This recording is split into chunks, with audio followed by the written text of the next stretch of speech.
ओम श्री गुरु दत्तात्रेय विजयतेतराम। सर्वप्रथम तो आप सभी का बहुत बहुत हार्दिक स्वागत, अभिनंदन।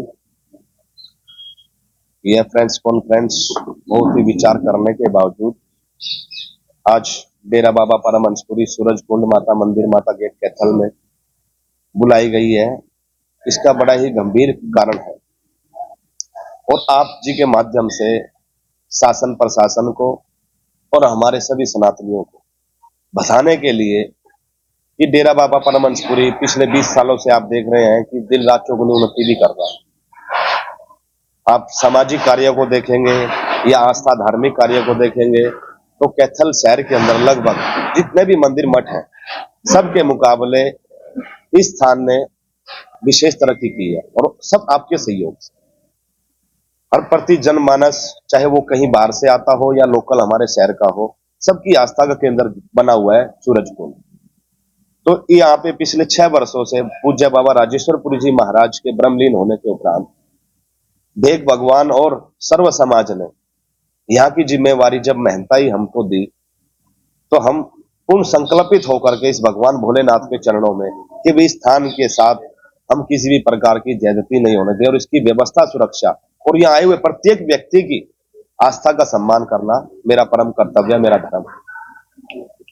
तो इसी कड़ी में चलते हुए आपने देखा कि कुछ पहले केस भी चल रहे थे हमारे और वो केस अखाड़ा मतलब हमारा मंदिर जो है जीत गया और वहां पे कब्जा भी मिल गया, सब प्रकार की व्यवस्था हो गई। तो इसी कड़ी में एक हमारे यहाँ पिछले 25 साल से यानी कि 25 क्या 50 साल हो गया वो अखाड़ा बने हुए। थोड़ी सी आपके माध्यम से जानकारी देना चाहूंगा कि अखाड़े का महत्व क्या रहा। अखाड़ा जैसे पहले ये अखाड़ा बड़ी देवी मंदिर होता था माता हिंगलाज के स्थान पे। अब आपने पता है कि अखाड़े तो हर मंदिर मठों में होते आए, हर गांव गांव में। वहां पे क्या है 10-5 आदमी इकट्ठे होते और अपने युवा लड़के मेहनत कसरत करते और अपने हरियाणा का कुश्ती के माध्यम से नाम रोशन करते और अपना बाहुबल दिखाते। तो अब धीरे धीरे उन्हीं अखाड़ों में से कुछ पहलवानों की मानसिकता, कुछ ही पहलवानों की, सबको नहीं, सबका बड़ा सम्मान करता हूं क्योंकि मैं भी बड़ा अपने बाल्यकाल से पहलवानों के साथ था। मेरे खुद स्वयं के मेरे पिताजी जिनका मैं खून हूं वो भी पहलवानी करते आए। तो अब आकर के कुछ ऐसे व्यक्तियों के अंदर व्यक्तिगत लालसा जिज्ञासा ऐसी बढ़ गई कि वो डेरों की जमीनों पे कब्जा करने पे उतारू हो गए और उन्होंने धीरे धीरे निर्माण कार्य बढ़ा करके ने वो जो सामाजिक भाईचारे की एक परंपरा थी, जो कुश्ती खेलने की दंगलों की एक व्यवस्था थी, उसको दरकिनार करके अपना व्यक्तिगत आधिपत्य स्थापित कर लिया और डेरे के विरोध में खड़े हो गए। इसी कड़ी में चलते हुए हमने देखा कि भाई चलो लंबा समय हो गया है, अखाड़ों की परंपरा चलती रहती है और इसको कहीं ना कहीं व्यवस्था कराई जाए। हम विरोध में नहीं थे, परंतु जब वहां का वातावरण नशे के प्रति या और अन्य सामाजिक गतिविधियों के प्रति या किसी आए गई माता बहन के प्रति या कहीं किसी संत महात्मा के प्रति किसी प्रकार का आदर भाव या कोई भी सामाजिक कार्य ना देखा, उन चीजों को देखते हुए मन में बड़ी खिलता आई कि हम लोग अपने सामने अपने ही इस भूमि पे यहाँ रहते हुए इतने सभ्य समाज के बीच में ऐसे लोगों का संरक्षण हम लोग खुद कर रहे हैं जिसका हम किसी प्रकार से कुछ कर नहीं सकते। तो ये चीजों को बड़ा अपने मन में गलानी हुई। आपके माध्यम से जो बिल्कुल कह रहा हूँ अंदर आत्मा से विचार निकल रहा है और वही बोल रहा हूँ। मैं कहीं पढ़ लिख के नहीं आया हूँ, ना किसी के धक्कावे से कवे से बोल रहा हूँ। ये महादेव जो भोले बाबा बैठे हैं वो अपने शब्दों को बुलवा रहे हैं। तो हमने प्रयास किया कि हम क्यों ना इनसे मिल करके बातचीत करें। हमने पहलवान हरि सिंह जी को बुलवाया आज से 3 साल पहले। 1.5 घंटा उनसे हमारी मीटिंग चली। हमने उनसे रिक्वेस्ट की, मैं कहा पहलवान जी पहले समय था, खुली जगह पड़ी थी, पब्लिक आती जाती है, मेले होते हैं। अब मंदिर के सामने क्योंकि हमारे भैरव जी का जो प्राचीन माता जी के साथ जहां भैरव पूजन होता है वो भी स्थान उनके कब्जे के अंदर। हमने प्रयास किया, बहुत उनको समझाया तो उनको पहली बार में कुछ समझ में आया नहीं। उन्होंने टाइम मांग लिया, बोले हमें थोड़ा टाइम दो विचार करने का, तो हम आपको फिर बताते हैं। हमने साल 6 महीना फिर निकाला, फिर एक मीटिंग रखी जिसमें फिर उनका छोटा लड़का शेखर नाम है उसका, वो भी साथ आया। उसको भी समझाया हमने हर प्रकार से, जो एक हमारी जितनी भावनाएं हो सकती थी एक भाईचारे के नाते से समझाने की या किसी भी प्रकार का उनका व्यवस्था करने की, वो हमने उनको प्रयास किया। पर ऐसे चलते चलते उन लोगों ने फिर हमसे कह दिया कि हमें 6 महीने का समय दे दीजिए, हम भाईचारे से बात करें। पर जब वह भी परिस्थितियां हमारे अनुकूल नहीं हुई तो हमने तीसरी बार फिर मीटिंग रखी। तीसरी बार में हमने फिर उन लोगों को बुलाया और फिर उसमें तो उन्होंने कहा कि भाई हमारे हाथ में से बात नहीं है, हमारा बड़ा लड़का है धूप सिंह, अब आप उससे बात कर लीजिए, यदि वो एग्री होगा तो हमें कोई आपत्ति नहीं है, हम जंगा अखाड़े की छोड़ देंगे, हमारा कोई विवाद नहीं। चलो जी, महा कोई बात नहीं। हमने उनका नंबर लिया, मैं नंबर दे लो, बात करते हैं। तो हमने फोन पे बात किया जैसे भी, तो उन्हें हमारे से अभद्र भाषा में बात की। बोले बाबा ज्यादा बात करने की आवश्यकता नहीं है, नहीं तो ये डेरा भी छोड़ के भागना पड़ेगा और हम तुम्हारे हाथ पांव तोड़वा देंगे, तुम्हें साइड बिठा देंगे। मैंने कहा मखा बच्चे कोई बात नहीं, हाथ पांव तोड़ना तो बहुत दूर की बात है, तुम आमने सामने बैठ के बात तो कर ले। फिर भी हमारी आत्मा भाव आया कि नहीं, अच्छा कैसे भी हुआ तो हमारे अपने लोग, हमारे अपने शहर के, हमारे सनातनी है, क्यों ना हम कोई और मार्ग निकालें। हमने फिर शहर के गणमान्य व्यक्तियों को इकट्ठा किया, उनके भाईचारे को, जो अफगान पट्टी में हमारे जो उस वर्ग के व्यक्ति हैं, उनको गणमान्यों को बुलवाया। दो चार उनके परिवार के व्यक्ति आए कि मखा भाई आप लोग कल को हम पे दबाव डालेंगे कि महाराज आपने हमसे बिना सलाह किए, बिना किसी कारणवश ऐसी कोई व्यवस्था कर दी जिसके कारण हम मतलब हमारा समाज में अपमान हुआ। तो हम सबको सम्मान की दृष्टि से देखना चाहा, तो हमने उन लोगों को बुलवाया और उनके आपस में बात हुई, तो उन्होंने भी उनको कहा, बोले तुम बाबा के चक्कर में मत आओ, बाबा का तो हम ऐसे ऐसे कर देंगे। उन लोगों ने भी आके हमें जवाब दिया, बोले वो सुनने को तैयार नहीं है महाराज जी, अब आप चाहे जिस प्रकार का आप कानूनी कार्रवाई कीजिए या प्रशासन का कीजिए या शहर की जनता के माध्यम से कीजिए, वो आपकी अपनी जिम्मेवारी है, अब हम आपके बीच में नहीं आएंगे, क्योंकि हमारे भाईचारे में भी उसने हमारी बात समाज की कोई रखी नहीं। फिर शहर के दो चार गणमान्य व्यक्तियों से हमने बात की। देखिए आप प्रयास 3 वर्षों से हमने कहीं भी किसी लेवल पे यही नहीं सोचा कि भाई हमारे कहीं बेइज्जती हो रही है, वो अगले हमारे प्रति किस प्रकार का भाव रखते हैं, वह नहीं।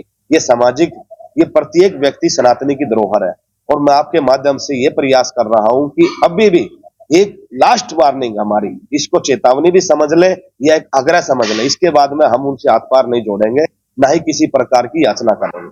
अब तो पूरा ये संत समाज और हमारी जनता जनार्दन ही फैसला लेगी कि इस विषय पे हमें करना क्या है, क्योंकि नहीं तो जनता तो आप जानते हैं कि आस्था का एक सैलाब ऐसा होता है कि प्रशासन एक तरफ खड़ा खड़ा देखता रहे, कि ईंट भी नहीं छोड़े, वहां पे लोगों की इतनी भावनाएं आस्थाएं जुड़ी हुई है और उनके कुकृत्य से भी लोग परेशान हैं। तो मेरा आप जी के माध्यम से यही एक विशेष निवेदन करना चाहूंगा प्रशासन को पहली तौर पे, क्योंकि हम लोग हमेशा कानून के और संविधान के दायरे में चलने वाले संत रहे हैं, कभी भी बचपन से अपने जीवन में ऐसा कोई कार्य नहीं किया जिससे कि हम कहीं प्रशासन के या जनता के दोषी हो। तो हमारा आप जी के माध्यम से यही है कि उस धूप सिंह को, अभी की मैं आपको वर्तमान की जो मुझे मजबूरन मुझे आप लोगों को बुलाना पड़ा, इसकी घटना मैं आपको बताना चाहूंगा। अभी नवरात्रि का मेला लगता है, आपको मालूम है कि यहाँ पूरे भारतवर्ष से बाजीगर समाज लगभग 1 लाख के आसपास लोग इकट्ठा होता है, उसमें 10-5 हजार ऊपर नीचे हो जाए मौसम के हिसाब से। तो आपने देखा होगा 17 तारीख यानी कि 18-19 का मेला था, और 17 तारीख की रात को हम डेकोरेशन के माध्यम से, मान लो जैसे जो हमारे लाइटों की डेकोरेशन वगैरह की व्यवस्था है, उसके लिए हम 2-4 अपने स्टाफ के व्यक्ति दादा खेड़े के पास में खड़े हुए, और वहां से वो पहलवान जी निकल के आता है, वो अजीब तरह से चल के आते हुए और मुझे ऐसे करके यूं कंधा मार के कहता है, बोले बाबा तेरे से बाल नहीं फटने का। और फिर हम वहां अपना बस अपने आप को, नहीं तो इतना देखो आप लोग के सामने कमजोर नहीं है कि भाई कोई कैसे भी नहीं मारे, अब उसको चुपचाप सह जाए, पर नहीं, हमारा व्यक्तिगत कुछ नहीं है, हमारा ये तन पे भेक है, इसकी एक मर्यादा है, गरिमा है, इसकी गरिमा को रखते हुए हमने सहना उचित समझा कि नहीं, ये बड़े समाज का और धीरशील का कार्य है, इसको आवेश में आकर के कुछ भी निर्णय नहीं लेना। तब नवरात्र का अनुष्ठान करने के उपरांत ही अब मानो दशा उस दिन से मतलब एक बड़ा प्रताड़ित महसूस किया, क्योंकि जीवन में पहली बार ऐसा आचरण किसी व्यक्ति का अपने साथ हुआ। देखो हमारा संत समाज में आपस में किसी प्रकार का मनमुटाव हो जाए वो एक अलग चीज है, परंतु अपने बाल्यकाल से जब से संन्यास लिया है, किसी भी ग्रस्त आश्रम से आज तक हमारी तू तड़ाक तक भी नहीं हुआ, किसी भी कारणवश। ऐसी कृपा रही महामाई की, चाहे वो कोई कब्जादारी हो या कोई किसी प्रकार को, हमने हमेशा बात के मतलब समाज से ही उस मसले को सोल्व करने का प्रयास किया। पर अब अगले व्यक्तियों ने हमें मतलब कड़े शब्दों में धमकी दी गई है कि आपने जरा सी भी कोई कार्रवाई या हमसे कब्जा छुटाने का प्रयास किया तो हम आपको हाथ पांव तोड़ दें या जान से मार दें, ये नहीं तो आपको डेरा छोड़ के भागना पड़ेगा। तो मुझे अन्याय न्याय चाहिए प्रशासन से भी और जनता से भी, कि मेरे जीवन में अपराध क्या है जिसकी सजा ऐसे दुष्ट व्यक्ति हमारे को देने को प्रयास कर रहे हैं।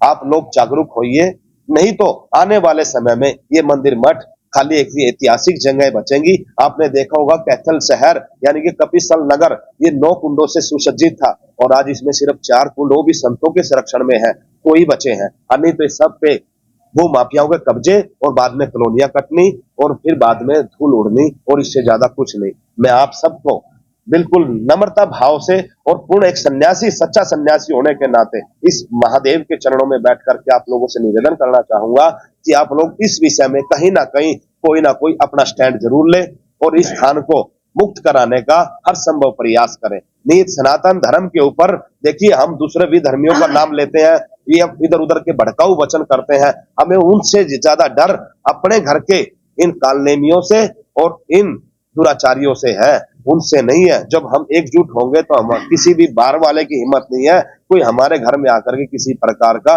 गलत आचरण करे। तो हमारा कैथल शहर हमारा घर है, हमारा गांव, हमारा शहर है, इसमें हम सब व्यक्तियों की एक भावना ऐसी जुड़ी होनी चाहिए कि हम लोग इन सब स्थानों को मुक्त करा सके।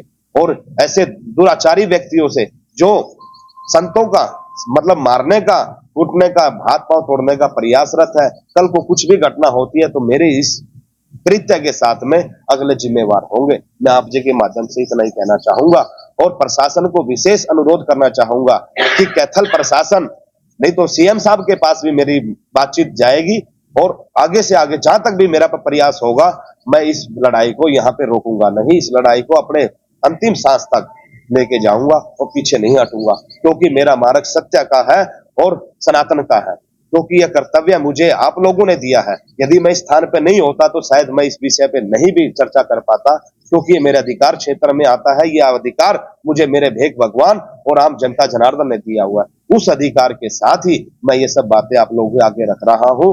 यदि कहीं भी मैं गलत हूं तो आप संत समाज और पूरा भेक भगवान और जनता जनार्दन आकर के कह दे कि रमनपुरी तुम यहाँ पे गलत हो, तुम अपनी आश्रम छोड़ दो, तो मैं कसम खा के कहता हूं ये आश्रम 1 सेकंड के अंदर छोड़ दो। और डेट और स्थान की आपने कर दी गई है, कब देगी और कब नहीं? जी, आप जी के माध्यम से मैं एक और सूचित करना चाहूंगा। अभी पिछले हफ्ता यानी कि 15 दिन पहले, इस घटना से पहले ही मैंने जो हमारे उपायुक्त है अपराजिता जी, डीसी मैम को एक लिखित में पत्र दिया अपने डेरे के लेटर पैड पे, और उन्होंने आगे तुरंत ऑर्डर कर दिया कि भैया जो भी प्रक्रिया है, जिस प्रकार का भी इसका समाधान है वो करिए।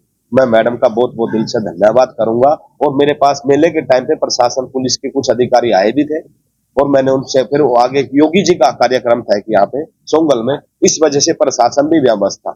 और अब फिर कल से कोई कॉल आई है, मैं तो प्रशासन से मिल करके मैं आपके माध्यम से आज मैंने कॉन्फ्रेंस रखने का मेन उद्देश्य यही है कि ताकि कल को किसी प्रकार की कोई भी लीपापोती ना हो और शहर मेरा हर प्रत्येक व्यक्ति जागरूक हो इस विषय में, उनको मालूम हो कि भाई क्या घटित हो रहा है और क्या नहीं हो रहा। ताकि आपको पता है आज के समय पे ऐसी चीजों को लेकर के बहुत प्रकार के आडंबर और झूठे साचे आरोप प्रत्यारोप और खरीद फरोख्त भी होती रहती है, परंतु यह सनातन की धरोहर है, ये किसी एक व्यक्ति की प्रॉपर्टी नहीं है, चाहे वो किसी भी वर्ग का व्यक्ति हो और कहीं का भी रहने वाला हो, किसी गांव का हो या शहर का हो, ये प्रत्येक व्यक्ति की संपत्ति है। इस पे आप सबका अधिकार मुझसे ज्यादा है। मैं इसका टेक केयर के रूप में कार्य कर रहा हूं और आप जितने भी भाई बहन यहाँ आए हैं, आप सबका स्वागत अभिनंदन, क्योंकि यह आप लोग की धरोहर है। और आप लोग जब भी आए हो, आप पहले भी कुछ मेरे भाई पत्रकार भाई जानते हैं कि यहाँ पे आते जाते रहते हैं, आप लोग अनेकों प्रकार के कार्यों की कार्यशैली को भी देखते हैं, विचारधारा को भी समझते हैं, परंतु आप लोगों का सहयोग सबसे ज्यादा मुझे चाहिए, क्योंकि आप लोगों पे विश्वास जनता करती है, क्योंकि आप जो करेंगे। आप शहरवासियों का सहयोग मंगा रहे हैं या मांग रहे हैं जैसे, तो क्या आपने कोई डेट समय कोई स्थान निश्चित किया जो लोग आपसे संपर्क करें, इस बात को लेकर बातचीत करना चाहें या शहर के लोग इकट्ठा होना चाहें, क्या संपर्क कैसे बात करेंगे आप लोग? 25 अप्रैल का दिन इसी स्थान पे यहीं पे सुबह 10 बजे के टाइम मैं आप लोगों का भी और शहरवासियों का भी इंतजार करूंगा। उस दिन हम कोई ना कोई निर्णय जरूर लेंगे ताकि अगले व्यक्तियों को कहा, 25 को अगर 25 तक प्रशासन नहीं हटाता है तो फिर कुछ ना कुछ तो जरूर करेंगे। देखो ऐसे तो हमारा संत समाज को भी हमारा जमीन है जिस पर कब्जा है, ये मान के चलिए आप लगभग 3 क्या बोलते हैं मरले, 3 मरले क्या बना कनाल कनाल 3 कनाल उस जमीन के ऊपर दुकानें बना करके ने प्रवासी बिहार से जो मेरे बड़े भाई बहन बेचारे मजदूर लोग आते हैं, उनको रहने की व्यवस्था दे रखी है। घास कूड़े की तरह उनको वहां ठूसा हुआ है और उनका जीवन देख लोगे आप। यहाँ तालाब के ऊपर उनका टॉयलेट बाथरूम जो कुछ है, मतलब हर प्रकार का। तो नशा करना हो, आप एक बार अपने इस कैमरे से वहां के थोड़ा दृश्य दिखा देंगे ना मेरे शहरवासियों को, किराया वो वही लोग लेते हैं। हमारा अपना किसी प्रकार का, हमारे तो जो भैरव जी है जिनकी आरती पूजा हम लोगों को दी गई है, वो भी उनके कब्जे में है। और इधर का एक दुकान में शराब भी बेची जाती है। जी, ये बिल्कुल है। ये अभी भी आज से नहीं, किसने लंबे समय से चले आ रहा है। शराब का, मांस मदिरा का और भी अन्य प्रकार के कुकृत्य होते हैं, यह पूरा शहर जानता भी है, परंतु कोई भी इंटरेस्ट नहीं लेता, बोलता नहीं है। ये हमारे समाज की बड़ी कमी है। देखिए, आप व्यक्तिगत तो जहां जरा सी चोट लगती है हम लोग सब उछल पड़ते हैं, कोर्ट कचहरी भी पहुंच जाते हैं, परंतु जहां आज हमारा हिंदुत्व क्यों खतरे में है, हमारे अपने लोगों से है, क्योंकि हमारी अपनी सार्वजनिक भावनाएं विचार नहीं रहे हैं। मेरी भावनाओं को आप समझिए, मैं किसी राजनीतिक षड्यंत्र से या किसी व्यक्तिगत स्वार्थ से ये बातें नहीं रख रहा हूं। मैं हर व्यक्ति से यही कहना चाह रहा हूं कि आप लोग एकजुट होकर के ने ऐसा ठोस निर्णय लीजिए, ताकि आने वाले भविष्य में भी आपकी संतान के साथ या आपके मंदिर मठों के साथ ऐसा कोई भी कुकृत्य ना कर सके, ना उन पर नाजायज कोई कब्जा कर सके। और ये 25 मई, ये 25 अप्रैल को मैं आप लोगों का इंतजार करूंगा। बीजेपी के किसी मंत्री से मिले? बीजेपी के मंत्री जी आए थे, हमारे कृष्ण बेदी जी, बाबा जी की हमारी पुण्यतिथि मनाते हैं हम 9 सितंबर को।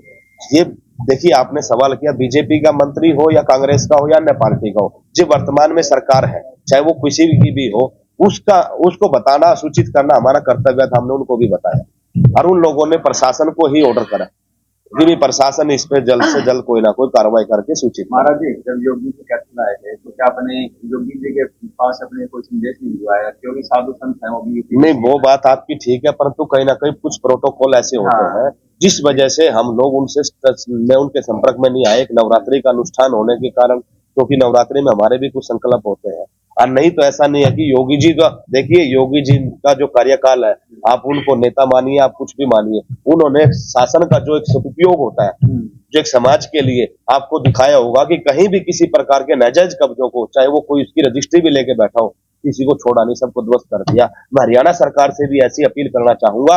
अभी आपने नूह में देखा होगा 2-3 साल पहले मनोहर लाल की खट्टर की सरकार में भी जो अपराधी थे उनके ऊपर कैसे बुलडोजर चला था। तो ऐसे व्यक्तियों के ऊपर बुलडोजर चलने में देरी नहीं होनी चाहिए, नहीं तो समाज कल को फिर कानून हाथ में ले तो इसका मैं जिम्मेवार हूँ। अखाड़ा चला रहे हैं ये लोग, और अपने अखाड़े के लिए भी कहा था कि अलग जगह दे देते हैं आपको, बाहर करा लीजिए। देखिए, हमने हर प्रकार की ये बात मैंने रखी भी है। धर्म जी, आपके माध्यम से फिर दोबारा से मैं रिपीट करना चाहूंगा, 3 वर्ष पूरे बीत चुके हैं मुझे इस विषय में अनेकों प्रकार का प्रयास करते हुए कि भाई हम कहीं ना कहीं, देखो मेरे अपने लोग हैं, मेरे दुश्मन नहीं है। मैं उनको कभी भी मतलब तू तड़ाकी भाषा में बात नहीं किया हूँ, बड़ा सम्मान किया हूँ। अपने पिता तुल्य मैंने हरि सिंह को बिठा करके बरोबर सम्मान के साथ जलपान कराया, और उसका छोटा लड़का साथ में। परंतु वहां से बड़े लड़के से हमें धमकी आ रही है, जिसका नाम धूप सिंह है, और वो आज अपने आप में कहता कि जो मैं ये कर सकता हूं, मैं वो कर सकता हूं। तो ऐसे तो हम लोग भी कोई गए गुजरे नहीं है, समाज की धरोहर है हम लोग, व्यक्तिगत नहीं है। आप जैसे सबकी आस्था भाव हम लोगों से जुड़ा हुआ है, ऐसे कोई भी एक तुच्छ व्यक्ति ऐसी भावना रख करके ने इस आश्रम की व्यवस्था को छिन भिन कर देगा, क्या आप लोग स्वीकार करेंगे उसको? क्या प्रशासन का ये कोई दायित्व नहीं है हमारे प्रति? जब किसी प्रकार की किसी को कोई आवश्यकता होती है, आप भी जानते हैं कि यह मंदिर आश्रम कभी भी किसी भी समाज के कार्य से पीछे नहीं हटता और नहीं हटेगा। मेरा अपना संकल्प है, मेरी जितनी जो सामर्थ्य होगी, चाहे मुझे बाहर से कहीं से भी हाथ पांव जोड़ के व्यवस्था करके लानी पड़े, फिर जो इस चौकट पे, महादेव की चौकट पे जो व्यक्ति आएगा, उसके आत्मा शांति के लिए, उसकी व्यवस्था के लिए मैं तत्पर रहूंगा हमेशा।